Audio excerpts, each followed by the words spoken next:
Hello friends, welcome to elite minds. आज हम Karl Marx के डायलेक्टिकल मेटेरियलिज्म या द्वंद्वात्मक भौतिकवाद के सिद्धांत पर संक्षिप्त चर्चा करेंगे।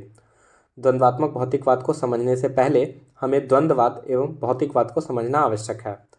शाब्दिक रूप से द्वंद्ववाद से हमारा तात्पर्य परस्पर अंतर्विरोधी तत्वों की उपस्थिति से है। उदाहरण के लिए, आज के समय में समाजवाद बेहतर है या पूंजीवाद, इसे लेकर सामाजिक विचारकों में द्वंद्व की स्थिति है। इन विचारधाराओं पर सबकी अपनी अपनी अवधारणाएं हैं। यह हमें द्वंद्व, विरोधाभास एवं अंतर्विरोध की स्थिति को दर्शाती है। इस सिद्धांत में भौतिकवाद शब्द का प्रयोग उन सभी मूर्त चीज़ों के लिए हुआ है जिसे हम प्रकृति में देखते हैं। मार्क्स ने भौतिकवाद की अवधारणा फायरबाख से ली तथा उन्होंने हीगल के द्वंद्वात्मक आदर्शवाद से द्वंद्ववाद की अवधारणा ली। द्वंद्ववाद के सिद्धांत के अनुसार प्रत्येक वस्तु या समाज का विकास द्वंद्ववादी नियमों के तहत होता है। प्रत्येक वस्तु के पीछे एक विचार होता है, इसे हम थेसिस कहते हैं। इस विचार में कुछ कमियां या त्रुटियां होती हैं जिसके परिणाम स्वरूप विरोधी विचारों का जन्म होता है, इसे हम एंटीथेसिस कहते हैं। इन दोनों तत्वों में संघर्ष के परिणाम स्वरूप संवाद उत्पन्न होता है, इसे हम सिंथेसिस कहते हैं। मार्क्स ने इसे समझाने के लिए बीज, पौधा एवं फसल का उदाहरण दिया।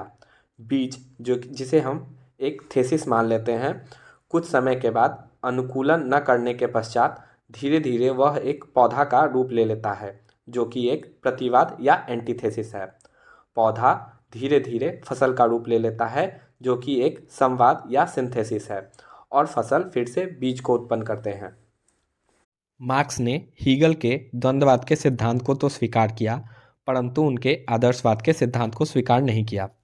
हीगल के द्वंद्वात्मक आदर्शवाद के सिद्धांत के अनुसार विचारों में पहले परिवर्तन होता है, फिर भौतिक वस्तुओं में, यानी पहले विचार आते हैं फिर भौतिक वस्तुएं।